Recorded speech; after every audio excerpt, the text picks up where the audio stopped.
who need to motherfucking hear this, but I'm going to say this and leave it right motherfucking here. If you can't take care of yourself by yourself, I don't need you motherfucking around me. Yeah, if you can't take care of yourself by your motherfucking self, I don't motherfucking need you around me. No, I don't need you to motherfucking shoot for me. No. I don't motherfucking need you to kill nobody for me. No. If your only motherfucking positive trait is you just know how to look motherfucking ugly, I don't motherfucking need you around me. I'm not out here trying to win no motherfucking tough man challenges. That's not what I'm out here to motherfucking do. So if you ain't no motherfucking boss or inspiring to be a boss, I don't motherfucking need you around me. I'm trying to get me some motherfucking money and stay out the way. That's all I'm trying to motherfucking do.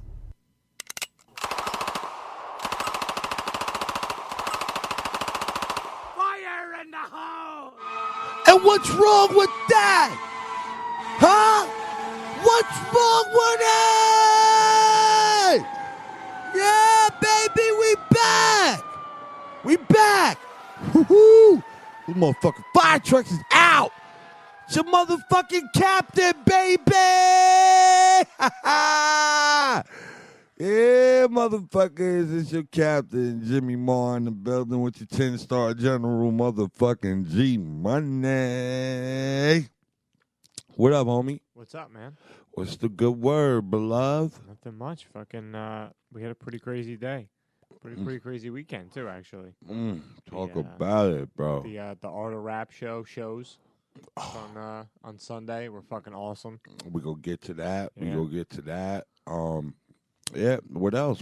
You want to, so they get a preview of some of the shit we gonna be talking about on the show. You know? We're literally 10 minutes off of fucking going to rescue your teeth. I guess I'll say I'll tease it that much. Oh, okay. All right. Yeah, we're going to tell that story.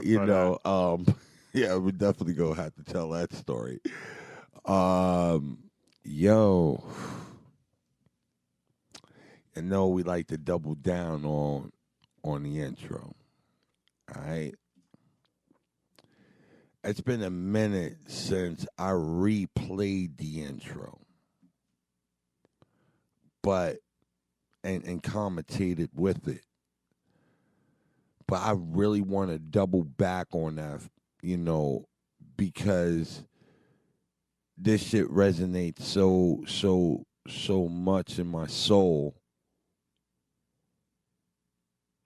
I really want to break this down for all my soldiers out here.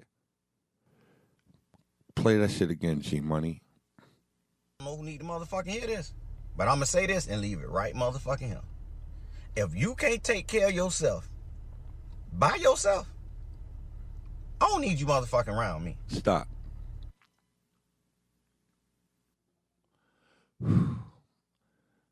That's a strong statement right there, man. And I know who he's talking to. And there's a lot of us that's listening that know who he's talking to.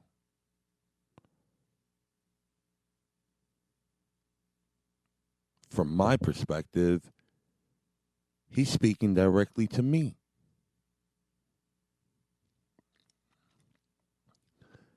It makes so much sense to me in my world because of the burden that I was to a lot of my celebrity friends.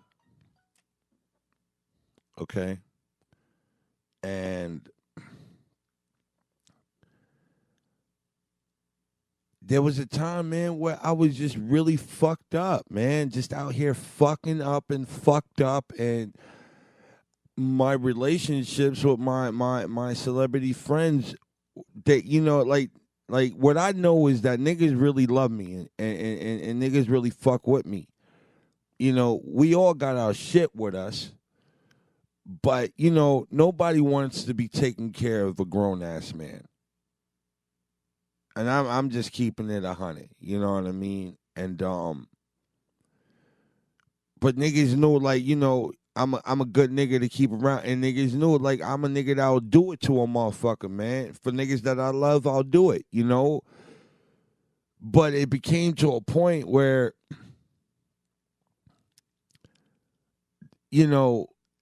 was that all that you had to offer? And I knew that in my heart of hearts that it wasn't. I had so much more. But, in your adolescence, you're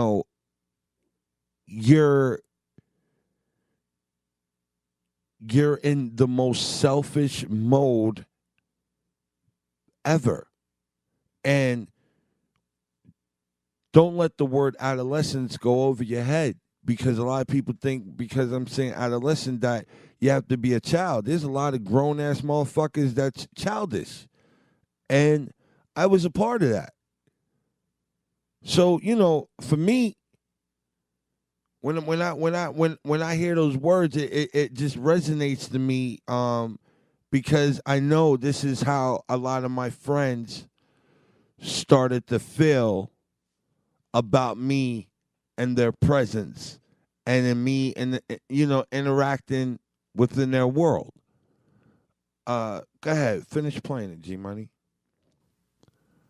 Yeah, if you can't take care of yourself by your motherfucking self, I don't motherfucking need you around me. No, I don't need you to motherfucking shoot for me. No. I don't motherfucking need you to kill nobody for me. No. If your only motherfucking positive trait is you just know how to look motherfucking ugly. Pause. That wasn't one of my strongest traits, I was never, I'm a light-skinned nigga with dimples, I can't really, go with the ugly shit, I just gotta be as thorough as possible when I follow through, pretty much, so I can't really identify what he's talking about right there. But, I do know some niggas that's ugly that just choose to stay in that lane. Nah, my beast. No, my X-Men beast. Beast knew he was an ugly nigga, but he knew he was more than a brute. He was intelligent. He had other things that he can motherfucking bring to the table. And this is what I had to start to realize about myself. I was like, wait a moment, man.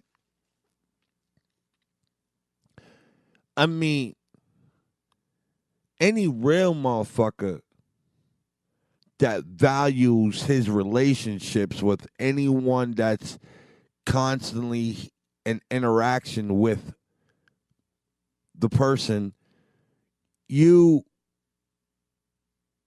have to have respect for the relationship and not put people in, compromising situations and uncomfortable situations.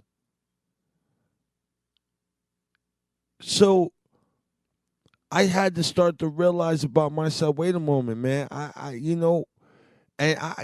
commend my nigga Corey Holcomb a lot for this shit. You know what I'm saying? I've been around Corey since my early 20s, and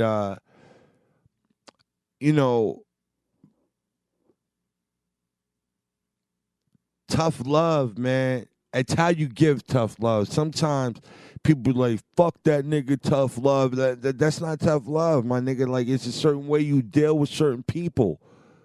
That's not the motherfucking answer to everything. And there's a certain way you deal with certain people, especially if you think that they're a prospect and you really think that they can grow. There's a certain way you nurture them while you discipline them. And I think Corey Holcomb really has a balance with that, with me as an individual. And, as part of a lot of my growth as a man, with other influences, I'm not going to solely put that on him, you know what I'm saying? But there are some key things that he's done that really made me want to like get my shit together. And one of them were, it made me realize the value and the importance to my heart of our relationship. You know what I mean? Like, he's just a dope motherfucker to be on the phone with, talking about the realest shit that you can't really honestly talk to other people about because it's outlandish, it's dark, it's fucking like, whoa, why? But he's so fucking warped and he's so fucking out there. I know it's a safe place because the darkness I bring to his world is honestly probably a light. Okay, so I'm gonna say that. But a lot of some of the crucial things that he showed me about manhood, I had to start utilizing, and utilizing them helped me reserve my relationship. So I just want a lot of my brothers and my sisters that's in that place. You know, you not just that. You know, I started realizing that, wait a moment, man, I am fucking funny. And I'm not just funny. I'm like kind of dope, you know, on this stage. You know what I mean? So you know that confidence started intriguing other confidence and different perspectives in my life, and it was nothing that happened overnight. It was nothing that happened overnight. But what I do know is that I started implicating and utilizing tools to wanting to self better. And listen, my niggas, I still be slipping.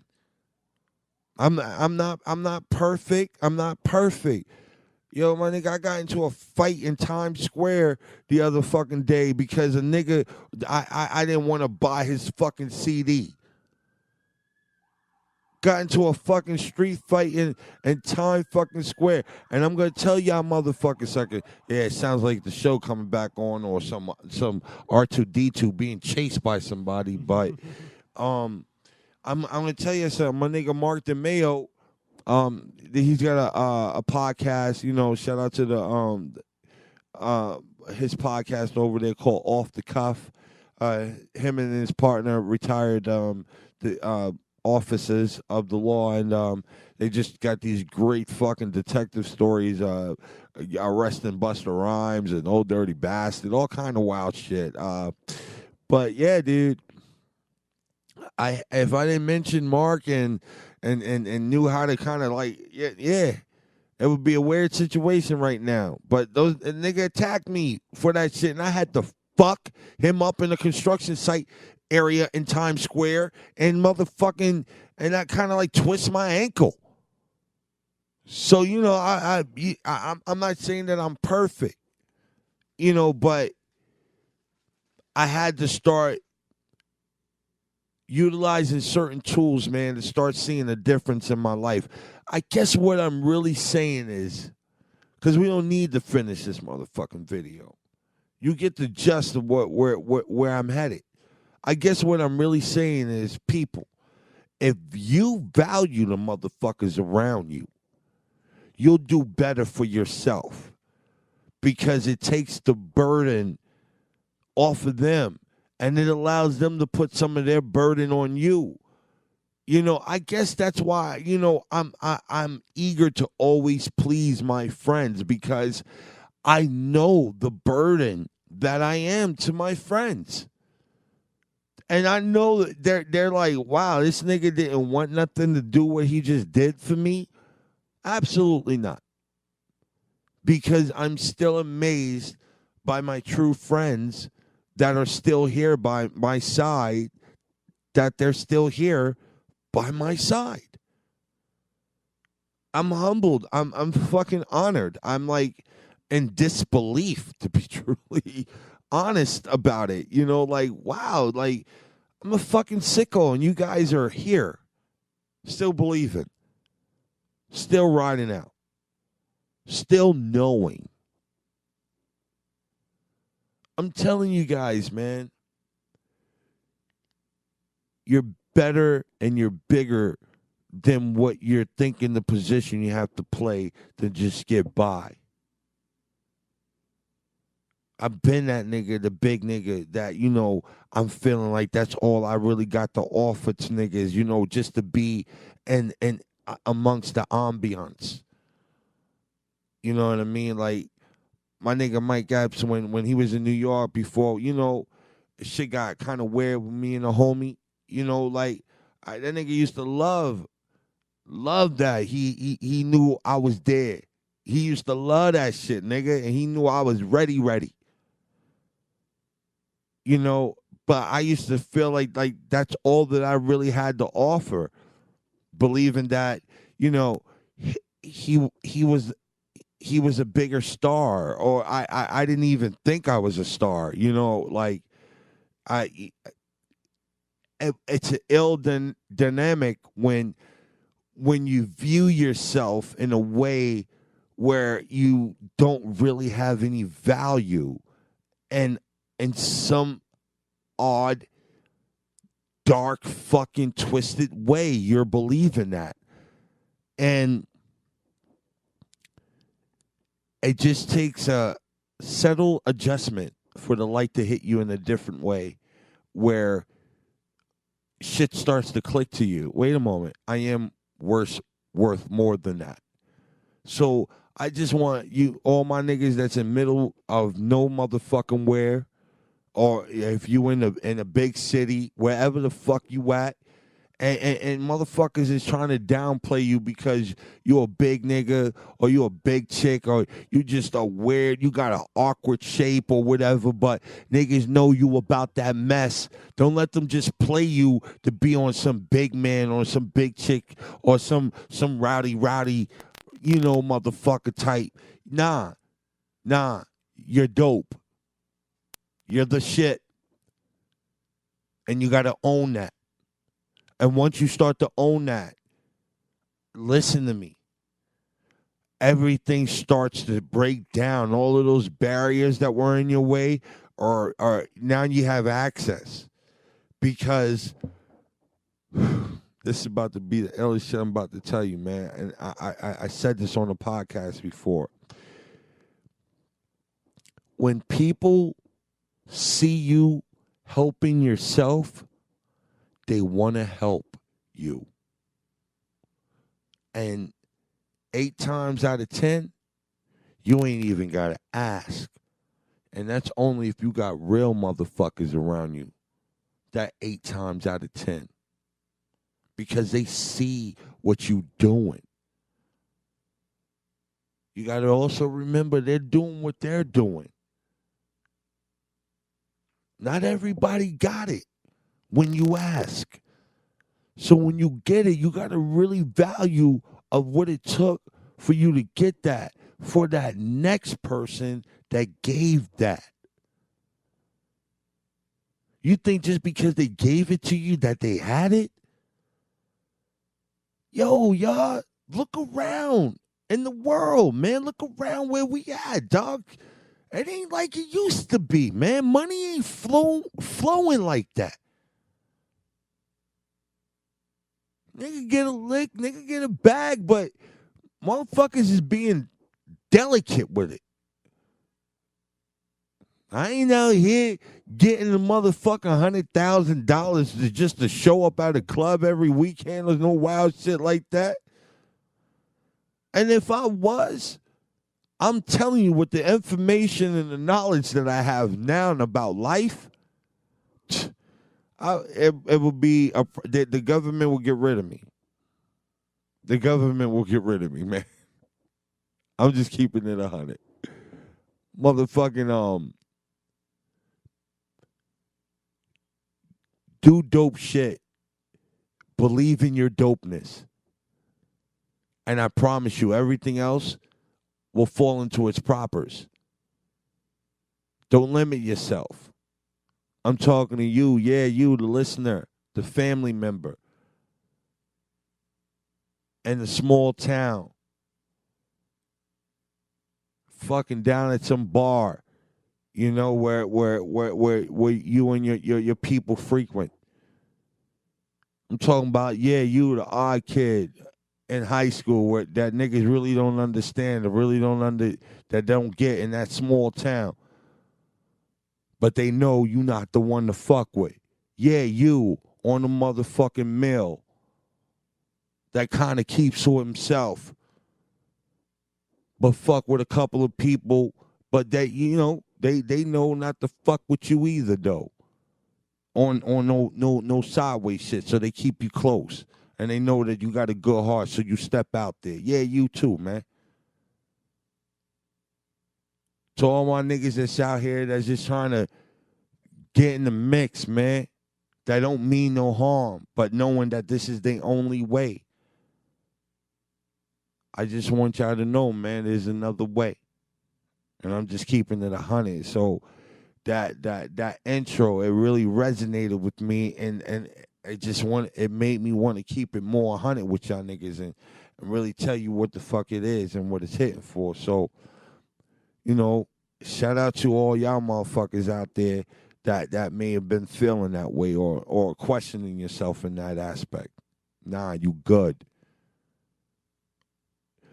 Now, guys, I gotta say this to you.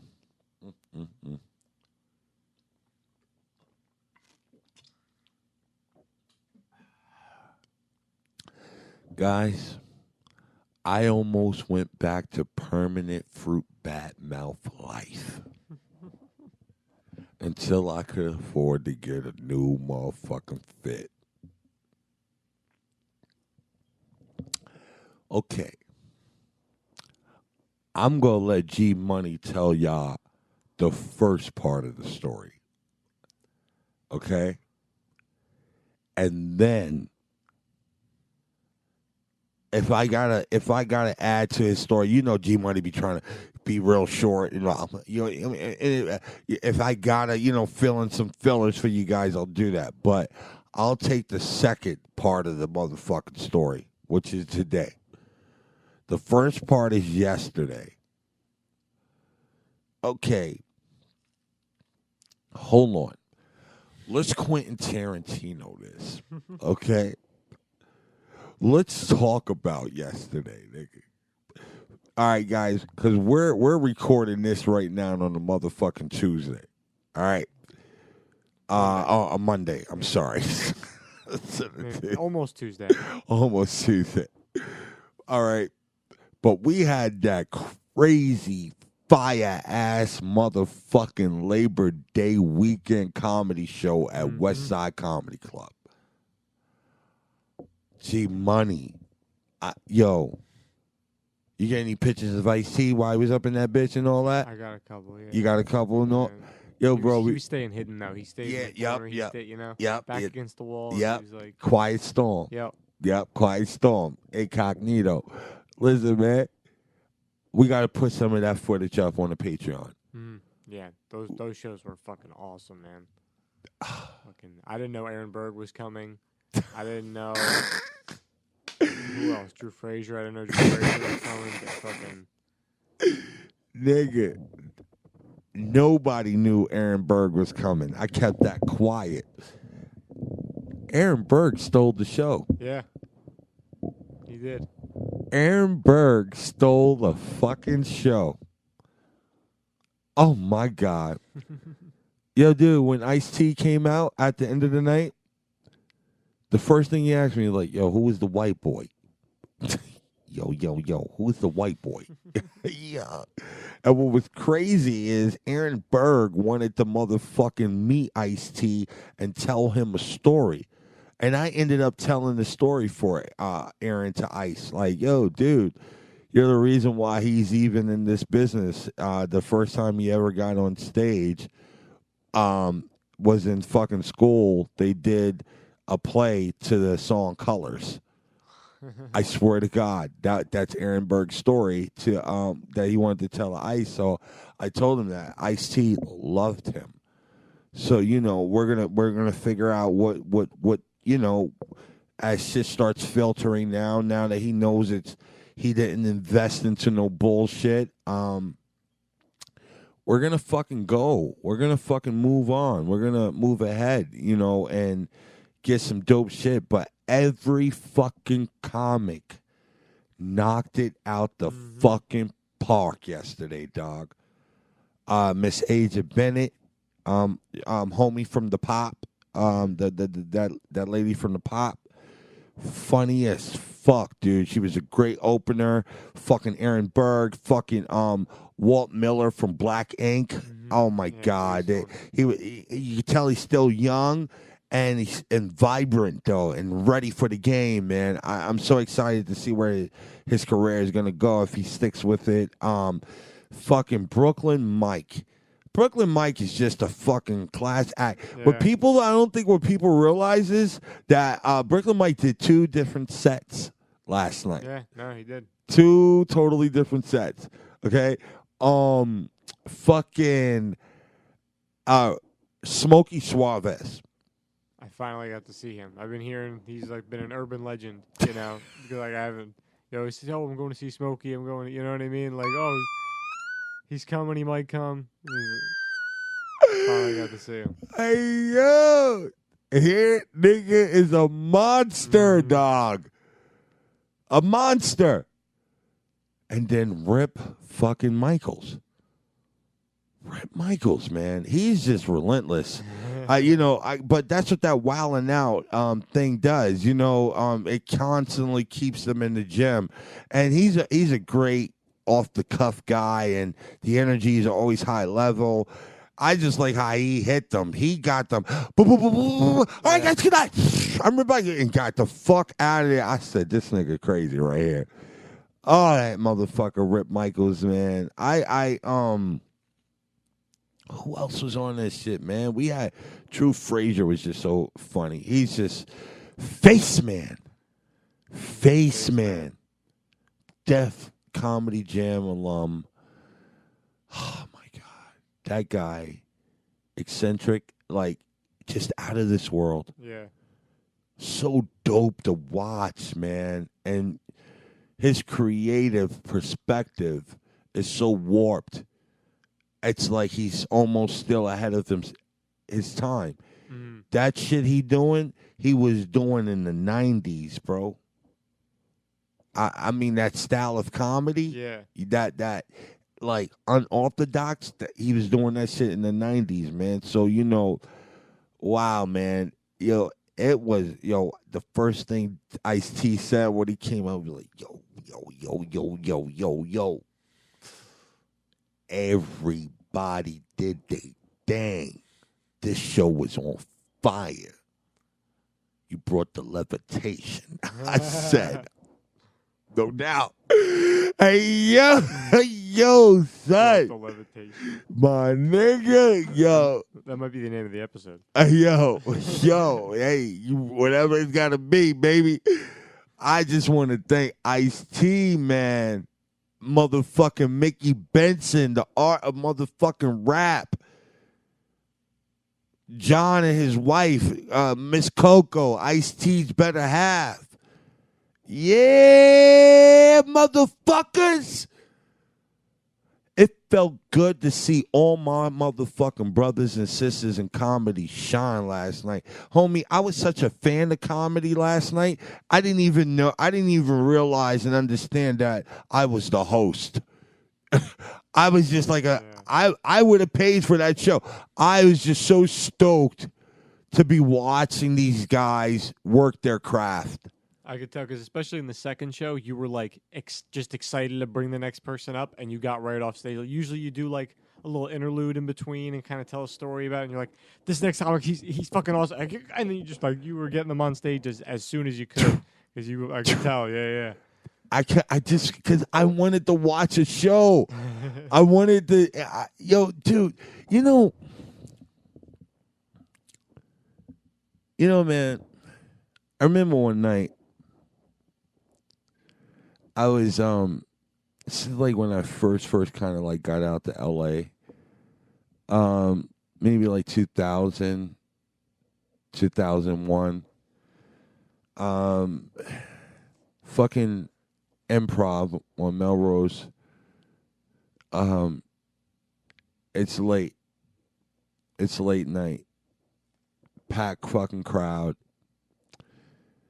Jim Carrey walks into the club, and there's like fucking 5 people still go on. I'm exaggerating, more like 3. And whenever a name comic like that walks in, every comic knows it's over. Mm-hmm. You know, tuck your book in, tuck your night in, and or keep your book out and just get ready to, and go to night school, because this is what's about to happen. And club management, they do whole shit like that. You know what I mean? They'll tell them, "Hey, I'm glad you're here. Whenever you're ready to go on. Matter of fact, you can go on next." Blah blah blah blah. Blah. And I'm like off to the side, just kind of listening. And Jim just kind of looks into the crowd and looks at the manager. He was like, "No. Let everybody go on. Let everybody go on. I'll wait." And all of the comics were so humbled and so thankful, man, because that stage time in L.A. is real scarce. It's not like here in New York where you can get on and get on and get on. It's real scarce out there. Those niggas is having motherfucking comedy shows in weird places like avocado bagel shops and shit like that. So he waited, and the crowd kind of got teased that Jim Carrey was there, and he kind of poked his head out, and Jim said, "Hey, stick around for these guys, because after them, I'm going to go on."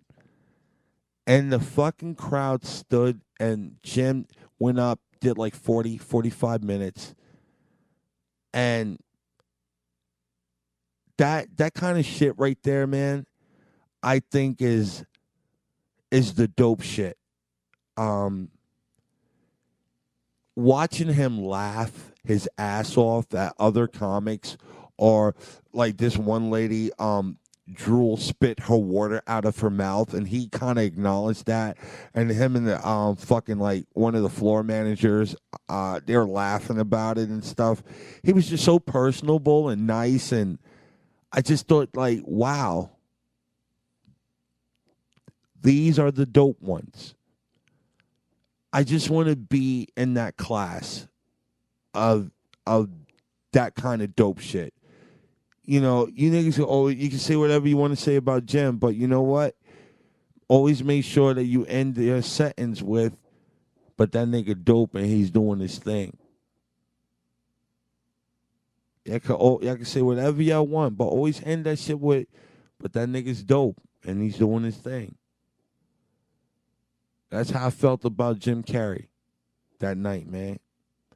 Inspirational, not dead in nobody's fucking fire. I just thought that was super, super dope. So, for me last night, I just felt like a big kid in comedy school being inspired by my peers, and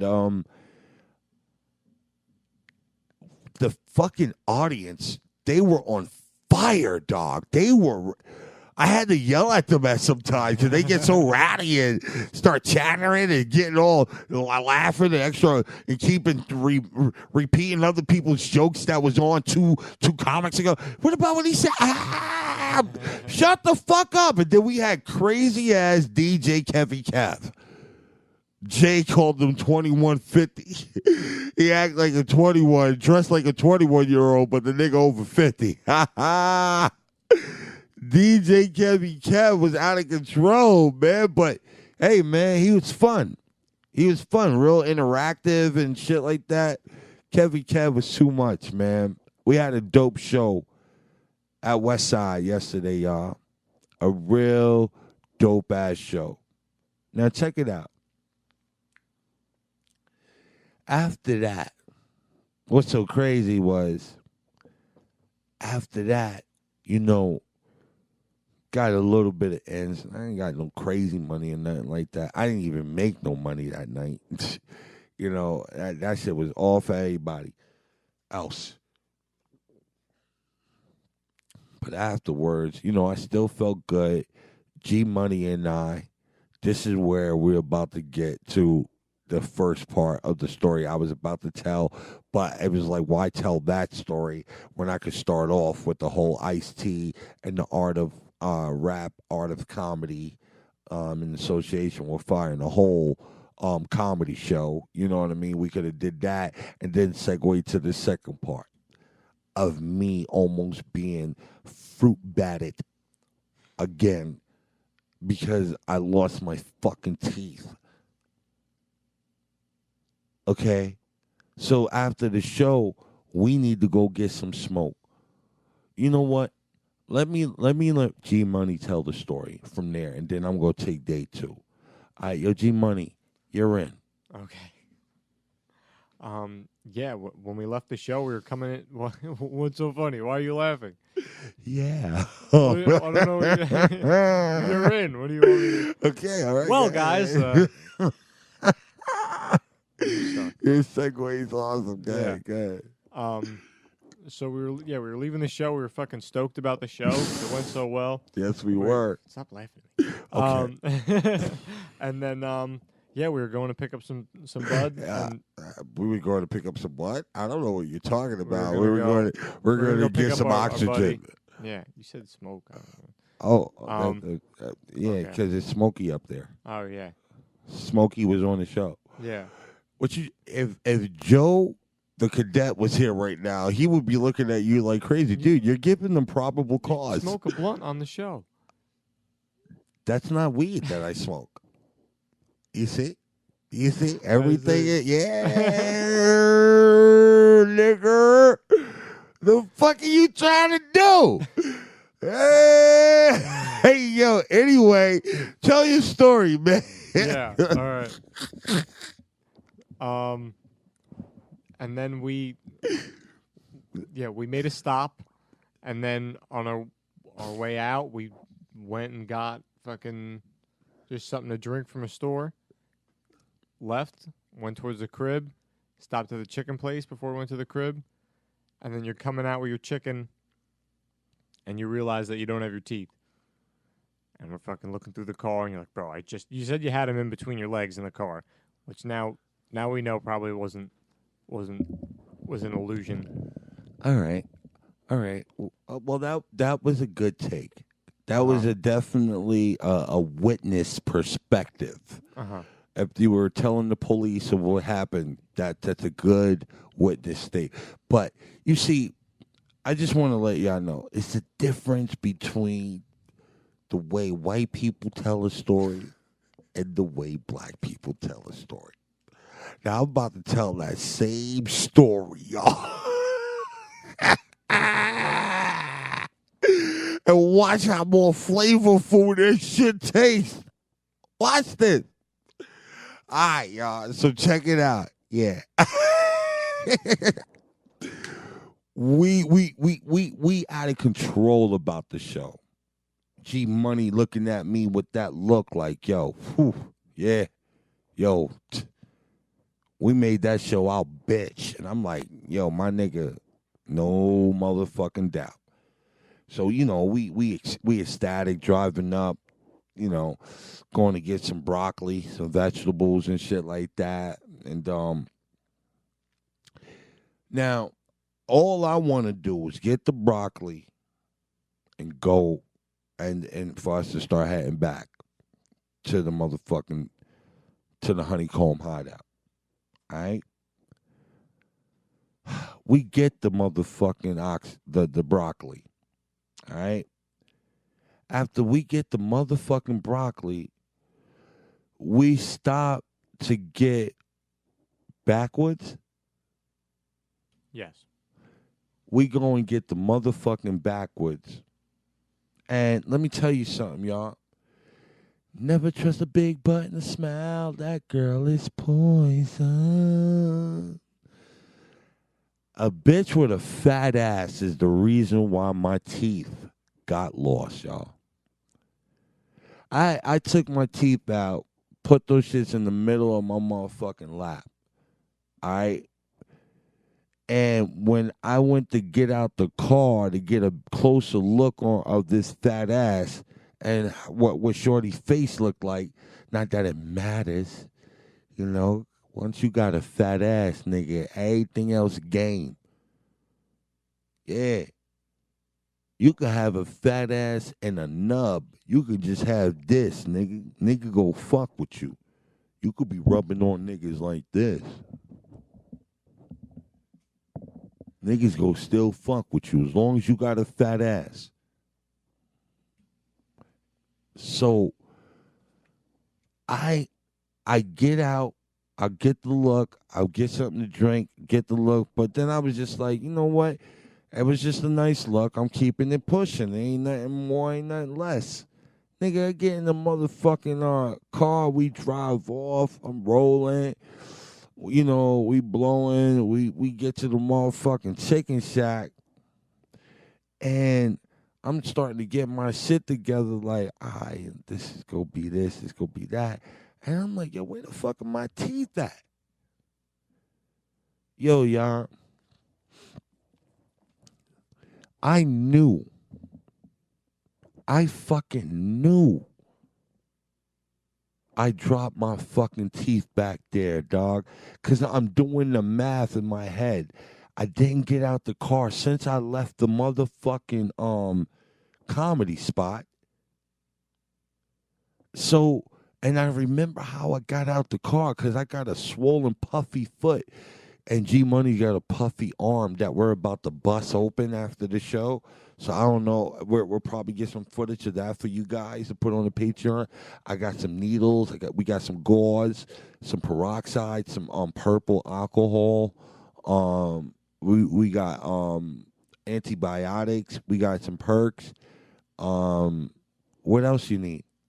I think that's it. You're the unlicensed doctor here. So we're gonna figure it out. But and then afterwards, my foot so puffy, I think we might have to take some pussy stuff out my foot too.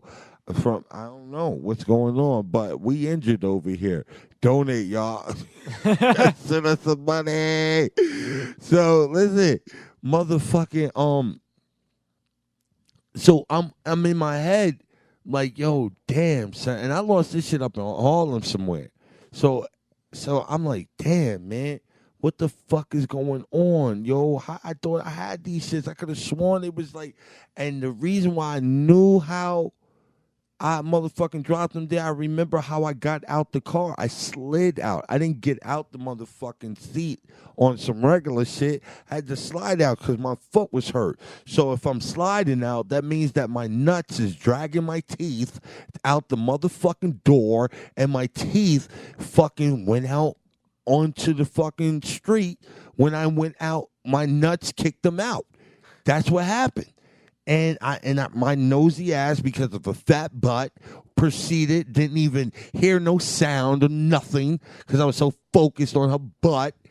Okay? And then when I went back, I'm still kind of focused on her butt. Okay? And I'm just like, what the fuck?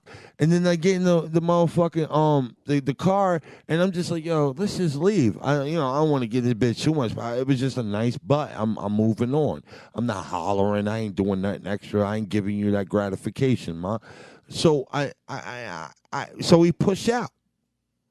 Now we get home, back to the Honeycomb Hideout. And we are going crazy. My whole energy, he just saw it. He normally gives me the docile energy. Okay, well, save that. Remember I talked about docile energy, guys. Okay, and I was just like, you know what? I was just, what a day. I just came up from Boston. If you guys listen to the show, from yesterday, you're gonna hear it. You're gonna hear what it is. You're gonna know what it is. The Patreon episode. Yeah, the Patreon episode. You motherfuckers gonna know what it is. Patreon.com/fireinthehole. That's right. You niggas need to come on and join. Be a part of it. You know what I mean? We're about to stop doing 2 episodes a motherfucking a week, and we're about to do a different kind of content for you guys on Patreon. You know what I'm saying? We're gonna you motherfuckers still gonna have access to the video shows and all of that other shit, but we ain't gonna be doing 2 episodes. We're gonna produce different content, more fun. We're about to start this Rock and Roll Hall of Fame series. We're about to do this shit called the Pop series with the comedian Agent Bennett. You know what I mean? G Money he is a program director also, niggas. He came up with these ideas, and I think there's some dope motherfucking ideas. Like, yo, G Money, you got a dope ass show here, bro. We have a dope ass show. No doubt, but I'm your talent. You know what I mean? At the end of the day, my nigga, don't get it twisted. You already know. Everybody know, man, you made fire in the hole, homie. So I'm humbled that you really think of it as a weed show. You know what I mean? I think that's super dope. But, you know, this is definitely your show, my nigga, and I'm honored and humbled to be a part of it. You know what I mean? I know that it's gonna get a lot more realer. You know what I mean? We're gonna talk about some more forsaken things that we're not supposed to be talking about. But we don't talk about things, people. They're not gonna get better, and that's my disposition. I'm gonna stand on it. But yeah, dog, I just really love the new direction where we're heading with the show. We're coming up on our 1-year anniversary, and I just think that, we don't want to get stuck on something becoming stale. You know what I mean? So I think it's dope, man. I think this is going to be dope. I'm really excited about the Pop. I'm super, super excited about this Rock and Roll Hall of Fame joint, man, because it's going to be so dope. We're going to go, we're going to do each band or musician or wherever it is, we're going to focus on that. We'll do 15, 20-minute motherfucking segments on them, you know what I mean? Bands and what they mean to me. We'll talk about their exhibit. We're about to just take this show up to a whole nother level, man. And I just really hope that you guys are ready for this ride because it's going to be so dope. Okay. Docile Energy. So I'm giving G Money Docile Energy because my pieces is gone. So now I'm thinking about I got to get money to get this shit up. So, man, motherfucking G Money, he had to work again today. It was a time and a half, though, day. Fucking Labor Day. That's right. You worked on Labor Day. Go ahead, Ricky Bobby. If you're not first, you're last. So he comes, back to the Honeycomb after the motherfucking gig, and all day I'm in the bed depressed, just thinking, doing the math in my head, like, where could my teeth be? Oh, where can my teeth be? The weed took it away from me. It's gone to heaven, so I got to be good, so I can meet my teeth one day.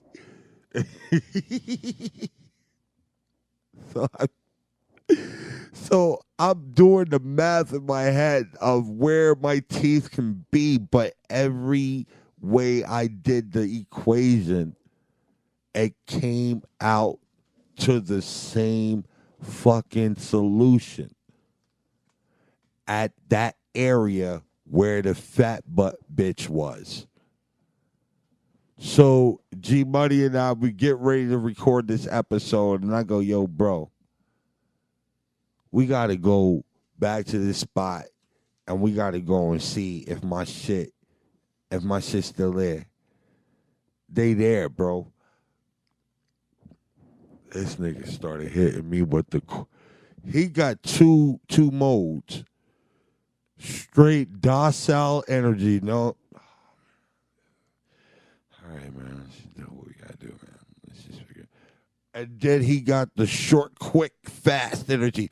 Yep, yeah. All right, man. Yep. Oh, yep. Yeah. All right, man. Yep. All right, man. Yo, so I'm like, oh man, here this shit go. This nigga don't even understand. He want this episode out of me.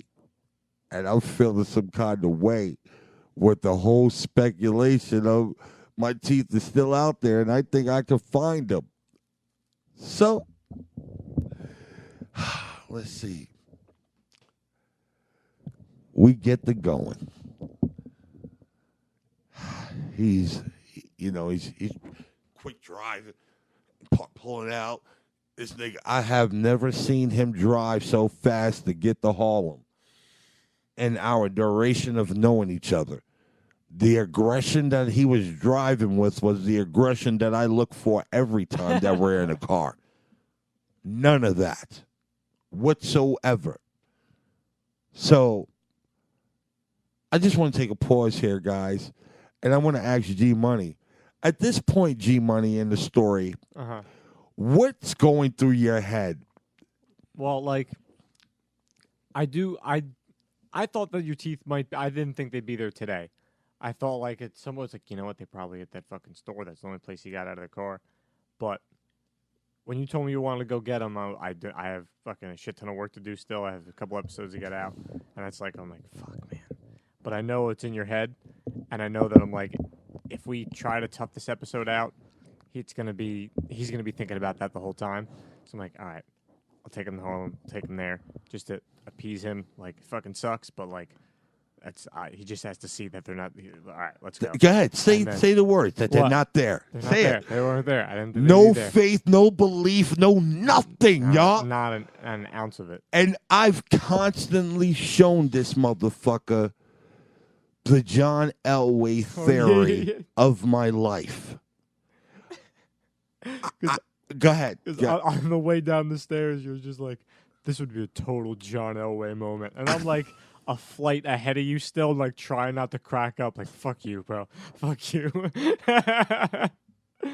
And then, yep. Sure enough. Hey, yo, y'all. John Elway. Yeah.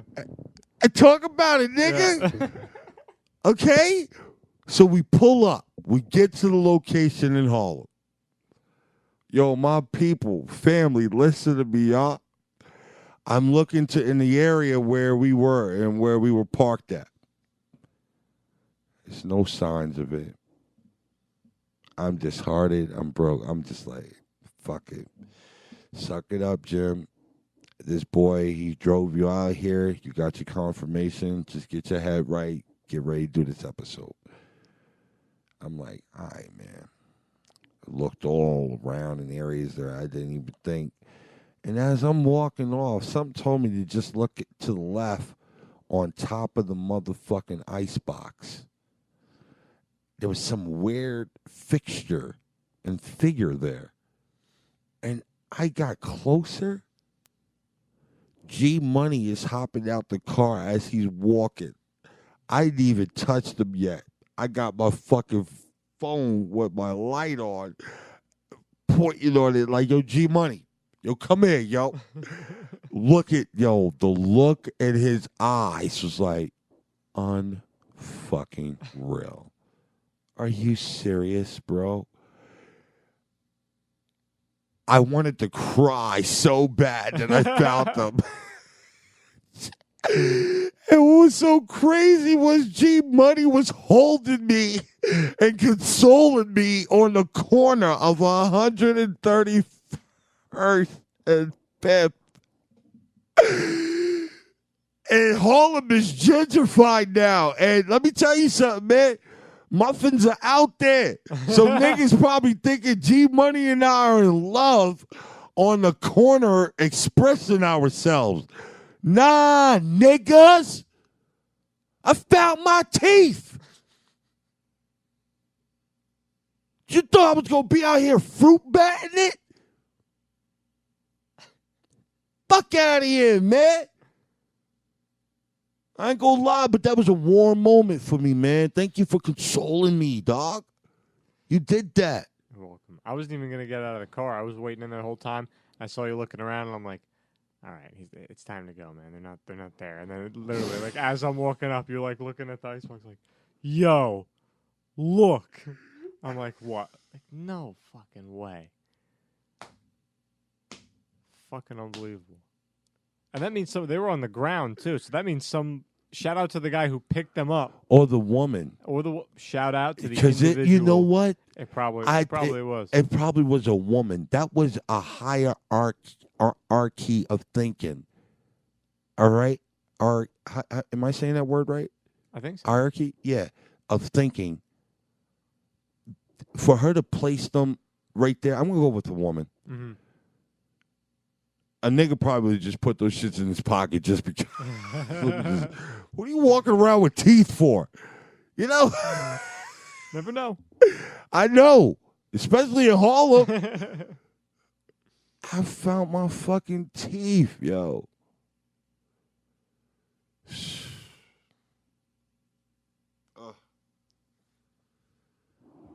What do we got in G Money talk this week, yo? We're pretty much at the wrapping it up here, but we could. All right. Have something. All right. I do want to say, man, you know, we really appreciate y'all motherfuckers for coming out. Definitely say a prayer for Kevin Hart. He's okay. He's going to be okay. It's a little fucked up. But he's going to be okay. All right. And just say a prayer for him, man. And y'all already know how he bounced back. He bounced back stronger than life every time. He's anointed, people. Highly favored, blessed. So, but say a prayer for the good brother, man. Y'all know how to get in touch with me, 917-792-1593. You know, motherfucking on social media, Fire in the Hole NY on Twitter and motherfucking Instagram. Once again, man, shout out to all the comics that motherfucking came out and did their thing at the Art of Comedy show. Shout out to motherfucking Mickey Benson. Shout out to motherfucking John. Shout out to motherfucking Coco. Shout out to John's wife. Shout out to motherfucking Ice-T, the OG. And there's going to be another one, too. We didn't lock down a date yet, but there's going to be... Are we going for... Yeah. Make it a monthly thing, too? Yeah. Is that what... Yeah. Definitely. Yeah. And the next Funny Bunch is... the 24th. September 24th. Yeah, man. Tuesday. Yeah, man. So, you know, we over here shaking, and y'all know if y'all want to get at us, man, the best way to get at us is to send in some artwork or mail or anything like that. How can they do it, G-Money? They can send it to P.O. Box 3553 in New York, New York 10027. Yo, double down, my nigga, like it's a commercial. P.O. Box 3553 New York, New York 10027. And on that motherfucking note, man, y'all already know, man. Trust your dopeness. Stop questioning your shit because of other people's perspective on you. A lot of people are always pleased when you're stagnated. And a lot of people are going to disapprove when you start to rise. All I can say is rise away from them. This is your motherfucking captain, Jimmy Marr, with your 10-star general, G Money, and we're signing off. Over and out.